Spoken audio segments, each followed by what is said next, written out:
urugendo ni rurerure, turashobora kugwira isari mu nzira, turashobora guhura n'inyota mu nzira.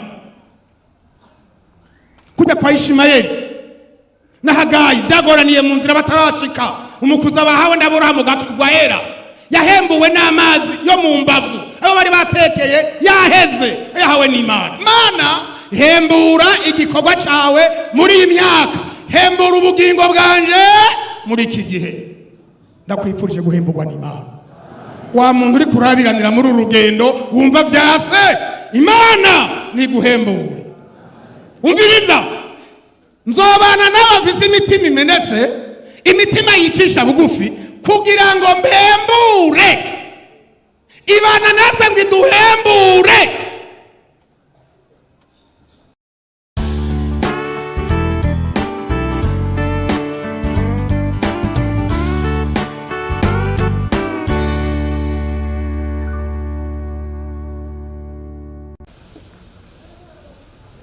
Yesaya 66 umurongo wa mbere n'uwa kabiri hari amajambo dusoma kiratuza twashitseyo. Uku ni kuhora hagize ati ijuru niryo ntebe yanje y'ubwami, isi nayo ni ndava y'ibirenge vyanje. Muzonyubakira inzuki kandi n'ahantu ki hombera uburuhukiro, kuko ivyo byose intoke zanje arizo zabiremye, bikabaho byose. Niko horagize. Ariko umuntu w'impahazwa afise umutima umenetse, agahindishwa agashitsi n'ijambo ryanje, uwo niwe nzohoza kwijisho. Yesu nashimwe. Uko abo bantu babayeho ntibabayeho nk'abandi, n'abantu mpazwa, n'abantu bahahazwa. Igihe Yesu yaravuye mu bapfuye, babigishwa basubiye ku kiyaga cy'Igalilaya. Uhereye mu butumwa bwiza bwanditswe na Yohana mu gice cya 21 kuva ku murongo wa 15 tokira turasomayo, no dusanga ayo majambo. Ahejeje kubaza Petero ko amukunda za njuro zitatu, yasozera amubwira ngo ukiri umusore warikenyeza ukijana iyo ugomba, ariko niyo mara gusaza uzorambura amaboko abandi bagukenyeze bakujane iyo utagomba. Umuntu ajanye yatagomba burya bari karahazwa. Iri juru tujemwo umubiri nturigomba, hari ibintu umubiri ugomba ugusaba, mugabo kubera ijambo ry'Imana rikaguhahaza, kandi by'ukuri ntazoba ari jewe canke wewe gusa. Na Ezekiyeli ni waraba haraho avuga ngo muri ico gihe ukuboko kuhoraho kwari kunshikamiye, nca ndagenda ariko ngenda nshavuye. Agenda aba yareka arakwirikira bari mu kinyago, ntabwo yagomba kugenda, mugabo mu buryo bwo guhishurirwa aramushibamira, aramuhahaza, aramujana. Hari n'igihe mubona ngo mwiyerekwa ryiwe haraho mpemu yamufata umushatsi akamujana, akadabona serukiye mu mva ahantu abapfuye. Ndiko ndavugira ijambo abantu bimbazwa, abantu babuzwa n'ijambo ry'Imana, ibi bintu bakabireka. Ni vy'ukuri byari biryoshe, ni vy'ukuri byari ivy'ingirakamaro mu buryo bw'umubiri. Naje nosa n'abantu, naje noja aho abantu bari, mugabo ijambo ry'Imana rimbwira ngo oya sigwawe. N'abantu bahaza, abo bantu rero bemeye guca bugufi ni mbahazwa. Abandi bava ngo n'abantu bataye ubwenge, ariko kandi n'abanyabwenge kuko barazi yo baje. Ni mbahazwa. Bamagona kege karadegeye, oya ni kadegeye, ni mbahazwa. Bahahazwa n'ijambo ry'Imana. Ibi bintu biranezereye, mugabo sivyo. Ahandi avuga ngo bahindishwa agashitsi n'ijambo ry'Imana. Ngire nkubarire wowe unyumva, uze wisuzuma ikizokubwira ko mukigendana n'Imana, uzohindishwa agashitsi n'ijambo ry'Imana. Niryo rizogutera ubwoba bwaraheze, ijambo ry'Imana hange uragaba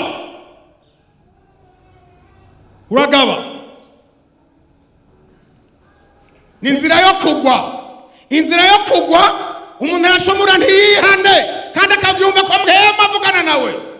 Inzira yo kugwa ijambo ry'Imana ari mu buziki ntakagikora kandi gani bizoba bitanguriye kuri aba bavuba. None Adamu amaze kubwira Eva ata Imana hari ikintu itatwemerera. None Eva amaze kujya kuri kiriya giti erega ntiyaciye asanga ari gusa muri uwo mwanya yari ikoreye ibisigara acwira umugabo atega twaraheza aho ndavyibona ari gusa teka aha napfuye kandi yaza yapfuye hajya. Numvise abantu ba kera bashobora kuvuga ngo umuntu ashobora kugenda yaragize gute ko yarapfuye. Eva yapfuye agiheza kurya kijya camu bwa mbere yagiye gushira umugabo wiwe hajya yashikiriye Adamu azara umuhisi. None Mana iramwihanganira toya ndaza kurabo twavuga nyene aza kuvyifatamo kandi ga namwe ndamwitonda mu biraba. Eva yashikiriwe atevye. Imana ntigeze ivuga ngo nubwo yari yaravuze ngo ngende kurondera umufasha mu kwiranye akamwita ya mazina n'uno munsi bitwa amaze kunyuranya n'Imana. Imana igiye kubarondera ntiyabagije muzosome mkono ngo wacenda gwice ca gatatu ntiyavuze ngo Adamu murihe kuko umuntu arenze babiri arenze umwe acaja mu bwinshi. Mwomenya Imana yiko Adamu murihe siko yabajije yarizi Adamu gusa. Adamu urihe kubera iki yabajije mwe nuko Imana yarizi ijambo rivuga ngo Adamu niwe muntu uriya mutamu n'ubugingo. Adamu kubera afise Eva n'umuntu ari mu bugingo kandi Eva kubera afise Adamu n'ubugingo buri mu muntu. Mbajije uyu muntu zombajije bose Adamu uri hehe ngo numvise ntiyavuze ngo twumvise numvise ijwi ryawe ndi mwitongo ndatinya kuko ndi gusa. Ntiyavuze ngo kuko turi gusa oya. Ninde yakubariye kuri gusa ubwo ntiwariye cya giti nakubujije ati umugore. Ubu rero agira amadetayi ikintu cyose ku mwanya wacu ngo arabe ko vyoba mitende.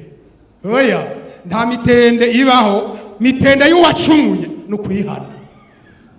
Yego kuko ahejeje kwihana abwirwa ngo genda amahoro. Haleluya.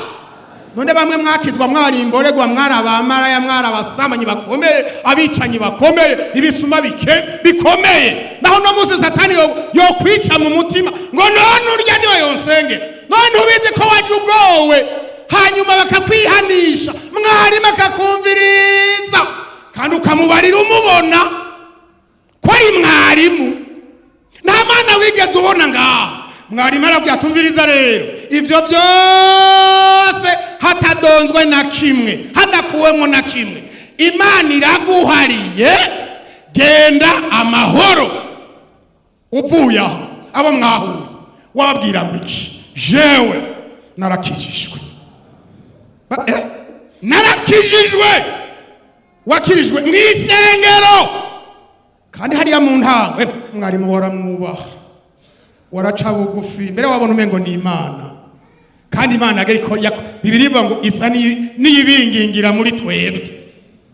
Mugabo no munsi umuntu amaze igihe jewe wewe nde wewe Hamani yego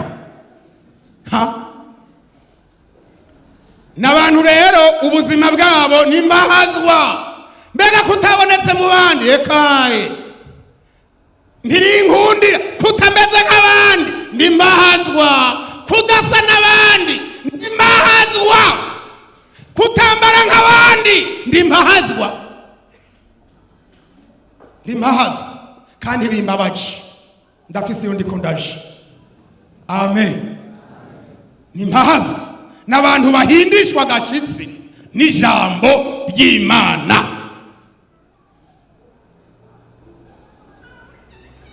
nuko babayeho. Kabiri, ngira twobisoma tukiri kuri ico nyene, Zaburi 3:4-15. Mwumva ubuzima bwabo naho usanga umenga arabayabaye, hajya hariho abantu bagayisha ijisho, kandi bizoba bitanguye uyu munsi. Murazi babonye wa muntu w'Imana Natanayeli, bakamubwira bati erega imwe abantu bavugishwa n'Imana bavugishwa, abantu bakavyandika bavuga Yesu Umunyanazareti, twe twamubonye muje kuraba, atemwe je sinigwa ndatse, muvuze ngo avuye hati Nazareti, tiyava handi i Nazareti hova iciza. Ayo n'amaso y'umubiri n'ivyumviro by'abantu, kandi nirakundana. Imana nimeze nk'abantu, namwe ndabangena Imana ni kuri murazoza murasoma cyane Bibiliya kandi biraryoshe kweri. Erega Imana nimeze nk'abantu. None Natanayeli mbega ashitse imbere ya Yesu, Yesu yavuze ngo iki? Yamwise iki? Umwisirayeli atagira iki? Nukuvuga uko Natanayeli yavuze Yesu, siko Yesu nawe yavuze Natanayeli. Wewe canke jewe aho mvuze nabi nkavyumva kandi ngasanga urankeneye, aho yumvira ngo ndoshoka mvuga neza kuri wewe, nobanza kukwibutsa mbega harya kare wavuze ngo iki? Reka turebe ko ari iby'uburyarya, ntiduce turengagiza kejo dovyibuke ngomba tubitunganye, niho duca twega bakizwa. Mbega harya wari wavuze ngo iki? Natanayeli ivyo yavuze Yesu byose yari yavyumvise, naho yabivugiye ati, kandi arazi ubwenge Yesu kweli, ati nguyu Mwisirayeli atagira mu bugunge. Nukuvuga ngo ari nk'urusenga rwo guhamagara Natanayeli ngo yegere Yesu, atavyisha abanje kumubarira. Mugabo kandi garona Yesu ntiyabiretse, yaruhusa mwejeje, acamubwira ngo none wamenyeshejwe niki? Wowe uri umwami, uri Imana kweli? Ati wijejwe nuko wumvise ko ndaguhamagaye izina, na hamwe wari musi ya cagiti na harya nakubona. Atagasanga mbone musi ya cagiti rero ntiyabonye jewe gusa nivyo ntavuge yavyumvise. Iyo biherako Natanayeli yaca yiruka, mugabo ko biherukiyeko yamaze gushika nta kija muba mukoreye abayemo. Haleluya. Ehe turabira ijambo uyu mwanditsi wa Zaburi yavuze 3:4, duce tuhava 15. Yavuze inyonga z'Uhoraho ziri ku bagororotsi, n'amatwi yiwe ayabangira ugutakamba kwabo. Hari aba bantu bahindishwa agashitsi n'ijambo ry'Imana, aba bantu b'impahazwa. Bibiliya tubwiye ngo ijisho ry'Imana rizokwama riri kuri abo bantu. Ahaja hose aramenya ngo nimba ntari mu Burundi, ijisho ry'Imana riri kuri jewe. Nimba ntari ku rusengero mu Nyakabiga, ijisho ry'Imana riri kuri jewe. Namba ndi hagati mu gihugu, ijisho ry'Imana riri kuri jewe. Namba ndi muri iyi nzu atawundi muntu ambona, ijisho ry'Imana riri kuri jewe. Uyu mwanditsi acavuga ngo inyonga z'Uhoraho ziri ku bagororotsi. Haleluya. Kandi ariho ngo yumvirize ugutakamba kwabo. Iyo dusenga Imana, nahatovuga ngo ndavyumvise, uramenya uti iyo nabariye irafise amatwi yavyumvise. Ndagiye ndarorereye ko nasenze, ndarorereye. Hari abantu bavuga ngwerega nguza guse ngwerega Imana ngo ntivuga. Nikiragi iravuga, Imana yacu iravuga. Iyo bikenewe iravuga, bidakenewe naho ntivuga. Mugabo ivyo bihurira, ivuga itavuga irakora. Amen. Amen. Navyo yagukoreye atamababa ibanje gukubita. Navyo yagukoreye kumibaka, ataminana yakorotse, atagwamo gwavugiye kumibaka. Navyo yagukoreye yasobotse, ugasanga Imana yakoze. Yego. Naho yobo mbega iriko iravuga, amen. Haleluya. Iravuga kandi irakora. Uyo muntu amenya ngo ndi mu nzu yanje ngapfukama ngasenga iranyumva, n'abandi mu rusengero ngapfukama ngasenga iranyumva. Umuntu umwe ciyemo baramuhenze, yari umukenyezi, yari Imana yari yaramuhaye ingabire muri bwa butunzi twabona hirya hejuru, imuha ingabire yo guhanura ati ndi Imana ibuze ukuntu kuriye. Hanyuma rero muri icyo cyumba abantu bariko barasengeramwo, hari ku rusengero mugabo, iciza caho hari ku rusengero, akandi ayo masengesho yarongowe na mwarimu, harimo uwo mugore afise iyo ngabire rero. Hanyuma rero babana basenga barabizi, hariho abantu bagukokeza, ariko bobo iyo umenga iyo Mana ntiyo bacamwo. Vuga Mana, vuga Mana, vuga Mana, vuga amina nituva utavutse. None wakubwira abandi ngo nivuge nice muri wowe nawe uwo munsi. Vuga Mana, kandi uwo muntu yari yiyizi kwiyo ngabira yifise kenshi Imana yaramukoresha. Uwo mudamu Satani acaramutera ati yemwe abavuga ngo vuga Mana, vuga babwira jewe, kandi nk'abantu ntavuze baca bagira ngo naracumuye. None rero sinogenda uko, reka mvuge ati amina. Ndi Imana. Kandi ibintu bimwe mu biragoye, reka biragoye. Yemwe nivyo vyuma kuva ku makinga yo mamoto niyo miduga, nta na kimwe cipompa kibaho, baragipompa ipepo. Ariko hari umashoga ngo urumva none ngizuku none ibari mpero izi ni nkomezi z'umubiri, kuko hamwe nogira intege nke nkagwara ibisisubira njambi buguma. None mwema bayani reka tuba turi kumwe. Uwo mudamu ati ndi Imana umviriza ndagati muri mwebwe, aravuga ibyo agomba kuvuga yumvisa yiyumvire yovuga. Hariho undi muntu atagira iyo ngabire muri ayo masengesho w'umukenyezi. Wa mudamu ahejeje ngo azabona mu kanwa uwo mugore mu kanwa abona imbere yiwe ngo ururimi rumwe ngo we, urundi ngo azabona inzoka aho nyene, ariko ntiyari inzoka igaragara, abona isato iravye indimi kubiri mwe nuko. Acara aravura asanga mwari mahari ati mwarifasha jewe Imana imbabarire, kuko urazi ibyo umuntu atazi amavyiti vyaha. Jewe Imana imbabarire, mbonye ibintu bikomeye mu nzozi kanje wagatiro, nzambona urusato runini ya mwari mungana ruravye indimi zibiri. None mwari Imana imbabarire.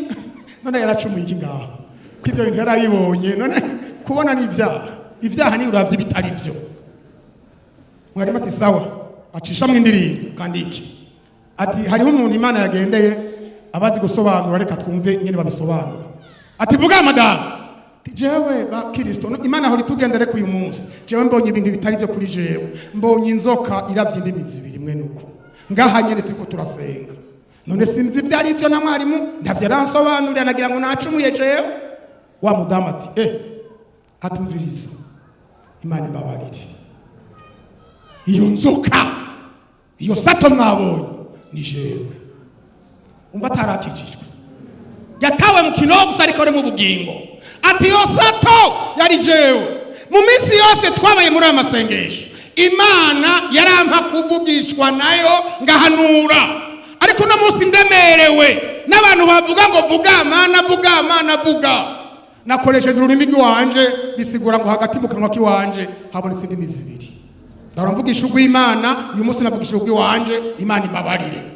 Aho n'ahantu abantu benshi bakunda gukorokera ngo najewe kandi atari ivyo. Mw'abantu musenga Imana, ejo twavuze ngo urorere ntihagire ibintu wisuka ngo atari gwawe. Hari umuntu muri bihe birenganye by'intambara gahari mu za 1998 cyangwa 2000 sinkivyibuka yarapfuye. Yari umuntu w'umubanya atabakure cyane hagati mu gihe twavana. Hanyuma rero mu rujyo bwo gusenga Imana ishuri bahorako yari yacuriye ku nkenga, mwese murayizi ijya niyo byaye kibenga itaravuka. Rero muri korale umurongozi wa korale tumviriza mukwiye kuzura ubushobozi bwa mpemu yera. Umuntu atazovugishwa muri mpemu, tugiye kubasuzuma mu baririmbyi, uyo muntu tuzosanga atabatijwe muri mpemu yera aca ataha. Mbega nagiteye suzuma abantu ko batuje muri mpemu yera gute? Hari naho nabo nyene batarabatizwa muri mpemu yera, yo basuzuma akabamenya, ni basuzuma ivy'impemu. Uwo mugabo rero twava hamwe aravyumva, yari muri korale yitwa iya kabiri, ni rya mbere yo mu Kibenga, yari iya kabiri ku Ngenga. Ati yemwe ko bavuze uko rero ndahumiwe, je nisuzumye singira mpemu, kandi abatagira mpemu bagire birukanwe. Ati bwongira ngerageze, narumvise uko abandi bavuga. Ati amina, bariko barasenga baririmbye, bati vuga Mana vuga.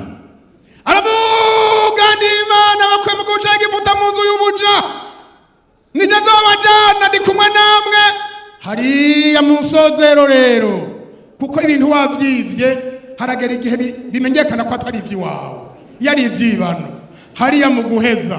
Ati ni jewe, abandi bagira ngo ni jewe Mana, amen.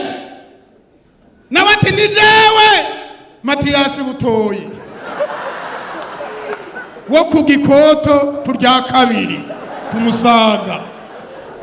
Abantu bataho twahereye tugira ngo vuga Mana vuga Mana vuga, yari Matiyasi Butoyi turiko turumviriza. Garuka yagize amaherezo mabi, ari kudandaza muzakayogoro niyo yakorera, ari kudandaza ku munsi w'Imana. Bagiye mu rusengero aja kudandaza, baciye bamurasara koroka, ugenda uruba rwaheze nabi.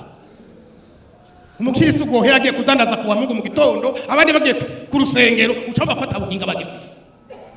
Yarahejeje bono nabo ari ibintu by'imwemu, si ibintu ugira ngo mukanya ngo numvise nshushe ngo mururumba ugufasha ngo urumviriza n'umvise ushushe ngo cuvuga ngo ntuzimye mwemu. Ikizinya mwemu ni icaha, si wowe wijegeza ngo mwemu acavuga.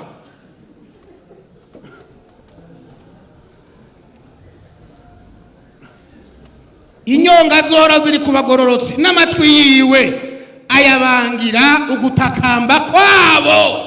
Dufise Imana yumva, amen. Mbega irumva, naho utovyemera mfasha wiyumvire kuri Yona. Mbega yarihe, si mu nda y'ifi? Mbega yarihe, ntiyari bwina mu kiyaga? Naho utoba mu nda y'ifi ukayibyina mu kiyaga, sinumva ko hari ijwi ryova munsi y'amazi ngo rishikira abantu ku musozi. Ntibokumva mugabo mw'ijuru uri mu nda y'ifi akongera akaba mu nda y'ikiyaga, mw'ijuru baramumvise. Dufise Imana yumva ugusenga kwacu nubwo buzima babayemwo abo bantu b'Imana. Twunguruze Imana ibana nabo, umuntu mwene w'Imana ibana nawe, hari igikorwa igenda irakora muri uko kubana nawe. Yesaya nyene 5:7 umurongo wa 15. 5:7 Yesaya umurongo wa 15 tuhasome. Kuko kwari kwimwiri hejuru isumba byose igize iti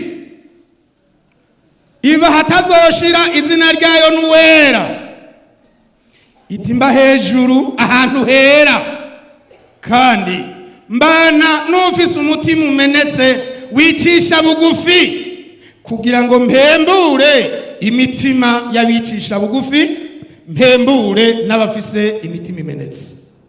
Imana ibana nabo ngwige hembura. Habakuki hari amajambo yavuze mu gice cya 3 umurongo wa 2, yavuze ngo narumvise ibikorwa byawe n'ibindi byinshi, acavuga ngo Mana hembura igikorwa cyawe muri iyi myaka ukumenyekanisha. Mugoje navuze nti kuri twebwe rero ibi Habakuki yavuze nivyo, mugoje navuga nti Mana muri iyi myaka hembura igikorwa cyawe muri jewe. Mbega niko none jewe impembuye nawe ikaguhembura, nurya ikamuhembura, twese ikaduhembura. Mbega ca gikorwa nicahembutse. erega ikorwa natwebwe nyene. Hembura igikorwa cyawe cyo gusenga muri jewe, hembura igikorwa cyawe cyo gukorera Imana muri jewe. Para bya Filipi ngo Imana ikorera mu mitima yacu, ikaduha gukunda no gukora ibihimba. Amen. Imana igenda irahembura. Uru rugendo ni rurerure, turashobora kugwira isari mu nzira, turashobora guhura n'inyota mu nzira.